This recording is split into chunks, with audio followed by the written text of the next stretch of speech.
Hello students, I am Dr. Vinod Kamble. In this video, we are going to see the question social advertising by Indian government through Directorate of Advertising and Visual Publicity, that is DAVP. मतलब यहाँ पे हम लोग देखने वाले हैं कि Indian government DAVP के थ्रू किस तरीके से सोशल एडवर्टाइजिंग करते हैं। सबसे पहले हम लोग देखते हैं कि DAVP क्या होता है। सो DAVP ये गवर्नमेंट की एक नोडल एड एजेंसी है। नोडल का मतलब क्या होता है? किसी चीज से रिलेटेड होना, संबंधित होना।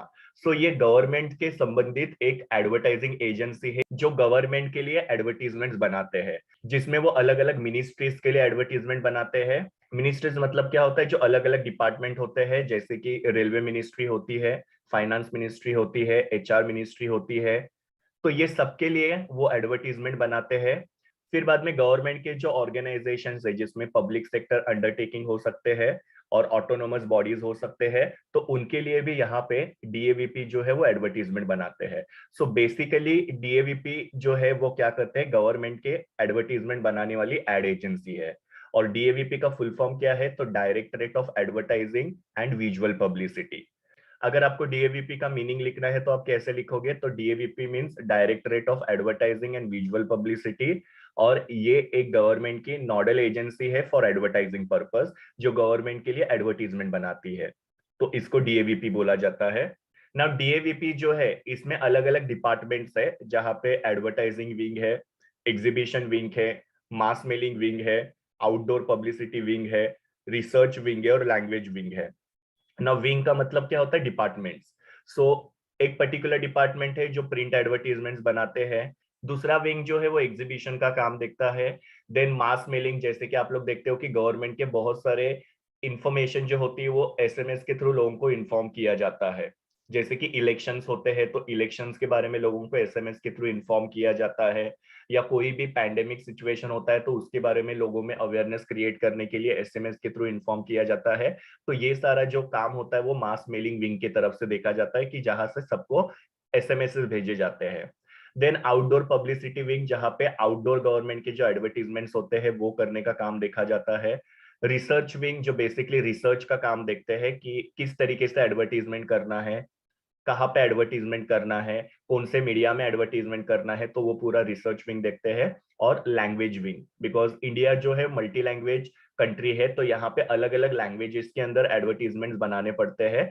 तो ये पर्टिकुलर डिपार्टमेंट जो है वो अलग अलग लैंग्वेजेस के अंदर एडवर्टीजमेंट बनाने का काम देखते हैं। सो ये सारे अलग अलग डिपार्टमेंट्स है जिसको विंग बोला जाता है, जो डायरेक्टरेट ऑफ एडवर्टाइजिंग और विजुअल पब्लिसिटी मतलब DAVP में पाए जाते हैं। अभी हम लोग देखते हैं what is the vision of DAVP। Vision का मतलब क्या होता है कि DAVP क्या अचीव करना चाहते हैं। तो पहला विजन है कि DAVP जो है वो सोशल एडवर्टाइजिंग मैसेज को इफेक्टिव मैनर में लोगों को कम्युनिकेट करना चाहता है। मतलब क्या कि लोगों तक जो भी सोशल एडवर्टाइजिंग का मैसेज है, जैसे कि सपोज कोई पैंडेमिक सिचुएशन है तो उसके बारे में लोगों को इंफॉर्मेशन प्रोवाइड करना है, इलेक्शन है तो उसके बारे में लोगों को इंफॉर्मेशन प्रोवाइड करना है, या गवर्नमेंट का कोई स्कीम है उसके बारे में लोगों को इंफॉर्मेशन प्रोवाइड करना है। तो ये सारे जो गवर्नमेंट के सोशल एडवर्टाइजिंग मैसेज है वो लोगों तक इफेक्टिवली पहुंचाना, ये DAVP का फर्स्ट विजन है। फिर सेकेंड विजन है कि DAVP जो है वो one stop agency for advertising बनना चाहती है गवर्नमेंट के हर एक एडवर्टाइजिंग नीड के लिए। वन स्टॉप एजेंसी का मतलब क्या हो गया कि अगर सपोज गवर्नमेंट को प्रिंट एडवर्टीजमेंट करना है, मतलब न्यूज़पेपर में, मैगजीन में, या किसी भी पोस्टर्स पे वगैरह, या फिर ऑडियो विजुअल एडवर्टाइजिंग करना है मतलब टेलीविजन पे, या आउटडोर एडवर्टाइजिंग करना है, या दूसरे इमर्जिंग जो मीडियाज है जैसे सोशल मीडिया हो गया, इंटरनेट हो गया, कहीं पे भी अगर गवर्नमेंट को एडवर्टीजमेंट करना है तो गवर्नमेंट को DAVP वो एडवर्टीजमेंट करके देगा। मतलब DAVP गवर्नमेंट का वन स्टॉप एडवर्टाइजिंग एजेंसी है, जहां पे गवर्नमेंट की किसी भी मीडिया के एडवर्टीजमेंट की रिक्वायरमेंट जो है वो DAVP के थ्रू फुलफिल किया जाएगा। और थर्ड वाला विजन है कि जो DAVP है वो गवर्नमेंट को प्रोफेशनल सर्विसेज प्रोवाइड करना चाहते हैं, क्वालिटी सर्विसेज प्रोवाइड करना चाहते हैं, जहां पे वो गवर्नमेंट को मीडिया बाइंग जो है वो कॉम्पिटिटिव रेट्स में अवेलेबल करके देगा। मीडिया बाइंग मतलब क्या? गवर्नमेंट के जो एडवर्टीजमेंट मीडिया में प्लेस किए जाएंगे तो उसके लिए गवर्नमेंट को जो रेट पे करना पड़ेगा या चार्जेस पे करने पड़ेंगे वो काफी कॉम्पिटिटिव होंगे या काफी रीजनेबल होंगे। तो गवर्नमेंट को यहाँ पे रीजनेबल रेट में मीडिया अवेलेबल करके देना और प्रोफेशनल तरीके से और क्वालिटी मैनर में गवर्नमेंट को सर्विस प्रोवाइड करना, ये डीएवीपी का थर्ड विजन है। सो ये अलग अलग विजन हमने देखे डीएवीपी के। फिर बाद में डीएवीपी का रोल क्या है। पहला रोल है कि सेंट्रल गवर्नमेंट ऑर्गेनाइजेशंस या पब्लिक सेक्टर यूनिट्स या गवर्नमेंट सोसाइटीज जो है, उनकी पेड पब्लिसिटी की रिक्वायरमेंट जो है उसको फुलफिल करना है। नाउ पब्लिसिटी मतलब ये क्या होता है, प्रमोशन करना। तो सेंट्रल गवर्नमेंट ऑर्गेनाइजेशंस होने दो या पब्लिक सेक्टर यूनिट्स होने दो या गवर्नमेंट सोसाइटीज होने दो, उनको अगर पब्लिसिटी करना है या प्रमोशन करना है तो वो करने में डीएवीपी यहाँ पे गवर्नमेंट को हेल्प करेगी। देन सेकेंड रोल इज कि कैसे टारगेट ऑडियंस है और गवर्नमेंट का बजट कैसा है, उसके हिसाब से गवर्नमेंट को मीडिया जो है वो अवेलेबल करके देना, जिसमें कन्वेंशनल मीडिया, कन्वेंशनल मतलब क्या, जो काफी समय से चलते आए हुए मीडिया, जैसे न्यूज़पेपर हो सकता है, टीवी हो सकता है या रेडियो चैनल्स हो सकते हैं, या फिर आउटडोर पब्लिसिटी ऑप्शंस जिसमें होर्डिंग्स या message on the railway platforms. तो इसमें से जो भी गवर्नमेंट के लिए प्रेफरेबल मीडिया रहेगा, उस मीडिया में गवर्नमेंट को एडवर्टीजमेंट करके देना, ये डीएवीपी का सेकंड रोल है। सो गवर्नमेंट के टारगेट ऑडियंस कौन है और गवर्नमेंट का बजट कितना है, उसके ऊपर डिपेंडिंग यहाँ पे मीडिया सिलेक्शन में भी डीएवीपी गवर्नमेंट को हेल्प करता है। तो दो रोल हम लोग ने डीएवीपी का देखा। पहले तो गवर्नमेंट को पेड पब्लिसिटी रिक्वायरमेंट के लिए सॉल्यूशन प्रोवाइड करना, और दूसरा गवर्नमेंट को टारगेट ऑडियंस के हिसाब से और गवर्नमेंट के बजट के हिसाब से उनको मीडिया अवेलेबल करके देना। उसके बाद में डीएवीपी जो है वो अलग अलग सोशल अवेयरनेस कैंपेन जो है वो भारत निर्माण ये टाइटल के अंडर अंडरटेक करते हैं। अभी भारत निर्माण ये टाइटल के अंडर कौन से सोशल अवेयरनेस कैंपेन यहाँ पे गवर्नमेंट करते हैं, तो उसमें पहले वाला है चिल्ड्रन इम्यूनाइजेशन। तो चिल्ड्रन इम्यूनाइजेशन का मतलब क्या होता है, जो छोटे बच्चे होते हैं उनका टीकाकरण। जैसे बच्चा पैदा होने के बाद में 5 साल तक उनको इम्यूनाइजेशन किया जाता है, अलग अलग इम्यूनाइजेशन उनको दिए जाते हैं, तो उसके बारे में अवेयरनेस क्रिएट करना। फिर बाद में राइट टू एजुकेशन, जिसको हम लोग सर्व शिक्षा अभियान बोलते हैं, तो उसका भी एडवर्टीजमेंट कैंपेन जो है वो यहाँ पे भारत निर्माण के अंडर किया जाता है। फिर ड्रिंकिंग वाटर के लिए कि लोगों को सेफ वाटर के इंपॉर्टेंस बताना या वाटर के इंपॉर्टेंस बताना, वाटर को सेव करने के लिए लोगों के बीच में अवेयरनेस क्रिएट करना, वो भी कैंपेन यहाँ पे अंडरटेक किया जाता है। उसके बाद में एम्पावरमेंट ऑफ शेड्यूल कास्ट, जिसको हम लोग एससीज बोलते हैं, तो जो भी रिजर्वेशन कास्ट के लोग होते हैं उनको एम्पावर करना या इंडिपेंडेंट करना, वो किस तरीके से एम्पावर या इंडिपेंडेंट किया जाता है वो हम लोग आगे देखने वाले हैं। फिर Mahatma Gandhi national rural employment guarantee act, जिसको मनरेगा बोला जाता है, इसके अंडर क्या किया जाता है, जो रूरल एरिया में अनएम्प्लॉयड लोग होते हैं उनको जॉब प्रोवाइड किए जाते हैं, उनको कंस्ट्रक्शन के काम वगैरह जो होते हैं वो प्रोवाइड किए जाते हैं, जिसकी वजह से क्या होगा, रूरल एरिया में एम्प्लॉयमेंट जो है वो जनरेट होने में हेल्प होगा। सो यहाँ पे क्या हमने देखा कि डीएवीपी जो है वो भारत निर्माण ये टाइटल के अंडर अलग अलग सोशल अवेयरनेस कैंपेन्स अंडरटेक करता है, जिसमें कौन से social awareness campaigns DAV undertake करता है उसके हमने यहाँ पे एग्जांपल्स देखे। अभी हम लोग देखते हैं what are the benefits of DAVP campaigns, मतलब कि डीएवीपी जो सोशल एडवर्टीजमेंट्स करते हैं गवर्नमेंट के लिए उसका क्या बेनिफिट होता है। तो पहला बेनिफिट है अवेयरनेस। अभी काफी सारे फैसिलिटीज जो है वो गवर्नमेंट पब्लिक को प्रोवाइड करते हैं, और ये फैसिलिटीज के बारे में लोगों को अवेयर करने का काम जो होता है डीएवीपी के एड कैंपेन के थ्रू किया जाता है। अभी कौन से फैसिलिटीज गवर्नमेंट प्रोवाइड करते हैं, तो जैसे ड्रिंकिंग वाटर फैसिलिटी हो सकती है, तो उसके बारे में लोगों के बीच में अवेयरनेस क्रिएट करना, जो मैंने अभी बताया कि सेफ वाटर की इंपॉर्टेंस लोगों को बताना, या how to save the water, या what are the importance of water, ये यहाँ पे सोशल एडवर्टीजमेंट के थ्रू लोगों के बीच में अवेयरनेस क्रिएट की जाती है। फिर employment facility under MNREGA, MNREGA का फुल फॉर्म ऑलरेडी हमने देखा कि Mahatma Gandhi national rural employment guarantee act. So यहाँ पे रूरल एरिया के लोगों को मनरेगा के अंदर एम्प्लॉयमेंट फैसिलिटी अवेलेबल करके देना।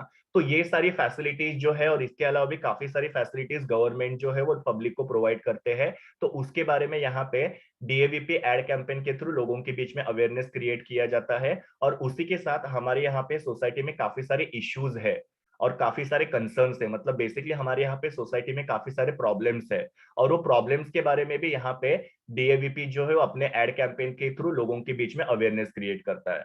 जैसे कोई बीमारी हो सकती है या कोई सुपरस्टिशंस हो सकते हैं, तो उसके बारे में लोगों के बीच में अवेयरनेस क्रिएट करना बहुत जरूरी है।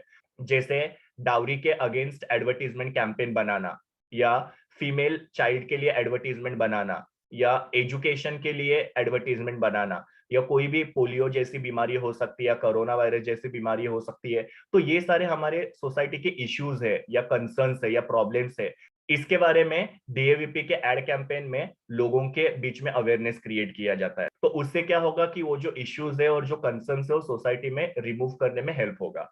सो बेसिकली डीएवीपी के एड कैंपेन के थ्रू गवर्नमेंट जो जो फैसिलिटीज पब्लिक को प्रोवाइड कर रहे हैं उसके बारे में और सोसाइटी में जो भी इश्यूज और कंसर्न है उसके बारे में लोगों के बीच में अवेयरनेस क्रिएट करने में हेल्प होता है। दूसरा बेनिफिट है social development. Now social development जो होता है वो दो चीजों के ऊपर डिपेंड होता है, एक है हेल्थ और दूसरा है एजुकेशन। मतलब सोसाइटी के अंदर लोग अगर हेल्दी रहेंगे और एजुकेटेड रहेंगे तो सोशल डेवलपमेंट होगा। सो यहाँ पे अलग अलग हेल्थ और एजुकेशन के रिलेटेड कैंपेन जो होते हैं वो अंडरटेक किए जाते हैं। मतलब डीएवीपी जो है वो अलग अलग एड कैंपेन्स करते हैं जहां पे लोगों को हेल्थ के बारे में इंपॉर्टेंस बताए जाते हैं, एजुकेशन के बारे में इंपॉर्टेंस बताए जाते हैं। जैसे कि ये सर्व शिक्षा अभियान का एडवर्टीजमेंट है, या फिर ये बच्चों का जो टीकाकरण मैंने आपको बताया जिसको चाइल्ड इम्यूनाइजेशन बोलते हैं उसके बारे में एड कैंपेन है। तो ये सारे जो एड कैंपेन है इसकी वजह से क्या होता है, तो एक तो लिटरेसी रेट इंप्रूव होता है। लिटरेसी रेट मतलब क्या कि ये सर्व शिक्षा अभियान है तो इसकी वजह से क्या होगा कि लोगों के बीच में शिक्षा के बारे में एक अवेयरनेस क्रिएट होगा और लोग अपने बच्चों को स्कूल में भेजेंगे जिसकी वजह से हमारे देश का लिटरेसी रेट इंप्रूव होगा। फिर लाइफ एक्सपेक्टेंसी भी इंप्रूव होगी, मतलब लोग जो है उनको बीमारी के बारे में पता चलेगा। या चाइल्ड इम्यूनाइजेशन के ऐड के बारे में मैंने आपको बताया, तो बच्चों को चाइल्ड इम्यूनाइजेशन जो है टाइम टू टाइम किया जाएगा जिसकी वजह से लोगों की लाइफ एक्सपेक्टेंसी बढ़ेगी, लोगों का लाइफ स्पैन जो होता है वो बढ़ेगा और उसी के साथ साथ फैमिली वेलफेयर भी होगा। तो सोशल डेवलपमेंट के लिए दो चीजें इंपॉर्टेंट होती है, एक तो होता है हेल्थ और दूसरा होता है एजुकेशन। और डीएवीपी के एड कैंपेन के थ्रू हेल्थ और एजुकेशन के लिए काफी सारे एडवर्टीजमेंट कैंपेन्स बनाए जाते हैं और जिसकी वजह से लोगों की हेल्थ इंप्रूव होती है, लोगों का लिटरेसी रेट इंप्रूव होता है और हमारे देश का सोशल डेवलपमेंट होता है। Then third benefit is empowerment of weaker section. ना बेसिकली वीकर सेक्शंस का मतलब क्या होता है, जैसे कि एससीज हो सकते हैं जिनको हम लोग शेड्यूल कास्ट बोलते हैं, या एसटी होते हैं जिनको हम लोग शेड्यूल ट्राइब बोलते हैं। तो ये सारे जो सेक्शन है इनको वीकर सेक्शन बोला जाता है बिकॉज पहले से ही इन लोगों को एजुकेशन में अपॉर्चुनिटीज नहीं मिलती आई है या बिजनेसेस में उनको अपॉर्चुनिटीज नहीं मिलती आई है, उनको हमेशा बैकवर्ड रखा गया है। तो यहाँ पे गवर्नमेंट की कुछ स्कीम्स है जिसकी वजह से एसटी लोग जो है उन लोगों को काफी सारी फैसिलिटीज प्रोवाइड की जाती है जिसकी वजह से वो एम्पावर हो सकते हैं। सो डीएवीपी के जो एड कैंपेन्स है वहां पे ये जो शेड्यूल कास्ट या शेड्यूल ट्राइब या दूसरे जो कास्ट के लोग होते हैं उन लोगों को क्या क्या फैसिलिटीज अवेलेबल है, क्या क्या बेनिफिट्स अवेलेबल है उसके बारे में हाईलाइट किया जाता है और उसके वजह से यहाँ पे उन लोगों का एम्पावरमेंट होता है। जैसे कि आप लोग ये एडवर्टीजमेंट देख रहे हो कि ये एडवर्टीजमेंट में बताया गया है कि एससी और एसटी के जो स्टूडेंट्स होते हैं उन लोगों को अगर हायर एजुकेशन लेना है तो उसके लिए गवर्नमेंट क्या करते हैं, लोन प्रोवाइड करते हैं। तो ऑब्वियसली उसकी वजह से क्या होगा, एससी एसटी के जो स्टूडेंट्स है वो हायर एजुकेशन के लिए ये एडवर्टीजमेंट देख के लोन लेंगे और अपना एजुकेशन कंप्लीट करेंगे। तो ऑब्वियसली जब लोग एजुकेटेड होंगे तो एम्पावर्ड होंगे। प्लस यहाँ पे दूसरा एडवर्टीजमेंट है जिसमें बताया गया है कि एससी एसटी के जो लोग हैं उन लोगों को अगर बिजनेस करना है तो उसके लिए गवर्नमेंट की तरफ से ग्रांट्स या लोन वगैरह प्रोवाइड किया जाता है कंसेशनल रेट ऑफ इंटरेस्ट पे। तो अगेन क्या हो रहा है यहाँ पे कि लोगों को यहाँ पे एम्प्लॉयमेंट मिल रहा है जिसके वजह से उनका इनकम लेवल इंप्रूव हो रहा है और स्टैंडर्ड ऑफ लिविंग इंप्रूव हो रहा है। सो ये एससी एसटीज वगैरह जो होते हैं इनको क्या क्या बेनिफिट्स अवेलेबल है, क्या क्या फैसिलिटीज गवर्नमेंट की तरफ से अवेलेबल है, वो एडवर्टीजमेंट के अंदर हाईलाइट किया जाता है जिसकी वजह से उन लोगों का एम्पावरमेंट होता है। तो ये भी डीएवीपी के एड कैंपेन का एक बेनिफिट है। और फोर्थ वाला बेनिफिट है standard of living.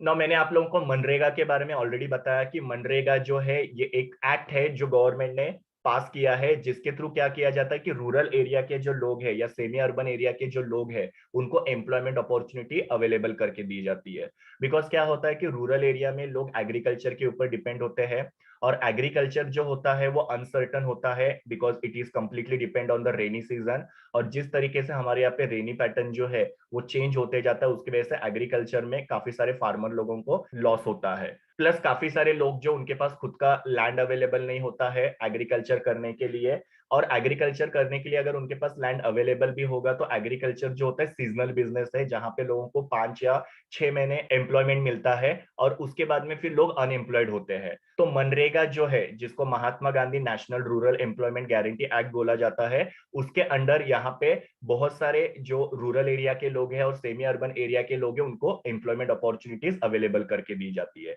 So DAVP का जो ये एड कैंपेन है, जिसके थ्रू लोगों को बताया जाता है कि रूरल एरिया के जो लोग हैं और सेमी अर्बन एरिया के जो लोग हैं वो कहाँ पे जाके फॉर्म फिलअप कर सकते हैं या किसको कांटेक्ट कर सकते हैं, जिसके थ्रू उनको मनरेगा के अंडर जॉब अपॉर्चुनिटीज अवेलेबल हो जाएगी। सो मनरेगा ये स्कीम के बारे में यहाँ पे जो रूरल एरिया के लोग हैं या सेमी अर्बन एरिया के लोग हैं उनको एडवर्टीजमेंट के थ्रू बताया जाता है, जिसकी वजह से रूरल एरिया के लोग और सेमी अर्बन एरिया के लोगों को जॉब अपॉर्चुनिटीज मिलती है। जब लोगों को जॉब मिलता है तो ऑब्वियसली उनकी इनकम लेवल बढ़ती है। इनकम लेवल बढ़ने के बाद में उनका परचेसिंग पावर इंप्रूव होता है और परचेसिंग पावर इंप्रूव होने के बाद में लोगों का स्टैंडर्ड ऑफ लिविंग जो होता है वो इंप्रूव हो जाता है। सो डीएवीपी के एड कैंपेन के थ्रू मनरेगा जैसा स्कीम या दूसरे जो भी स्कीम्स है उसके बारे में लोगों को पता चलता है, जिसकी वजह से विलेज एरियाज में और सेमी अर्बन एरियाज में लोगों को जॉब मिलता है। जॉब के वजह से उनका इनकम लेवल बढ़ता है, इनकम की वजह से उनका परचेसिंग पावर बढ़ता है और वो अच्छे क्वालिटी के गुड्स परचेस कर पाते हैं, जिसकी वजह से उनका स्टैंडर्ड ऑफ लिविंग इंप्रूव होने में हेल्प होता है। तो ये सारे हम लोग ने डीएवीपी एड कैंपेन के बेनिफिट्स देखे कि डीएवीपी एड कैंपेन जो है वो किस तरीके से लोगों के बीच में अवेयरनेस क्रिएट करता है। फिर डीएवीपी एड कैंपेन जो है वो सोशल डेवलपमेंट में भी हेल्प करता है। डीएवीपी एड कैंपेन की वजह से जो वीकर सेक्शन है उनका भी एम्पावरमेंट होता है और डीएवीपी के एड कैंपेन की वजह से स्टैंडर्ड ऑफ लिविंग भी लोगों का इंप्रूव होता है। So this was all about social advertising by government of India through directorate of advertising and visual publicity. ये मेरे यूआरएल है जहां से मैंने इमेजेस लिए हैं। Thank you students. Please do like, share, comment and subscribe to my YouTube channel and also recommend my channel to your friends. We will meet in the next video.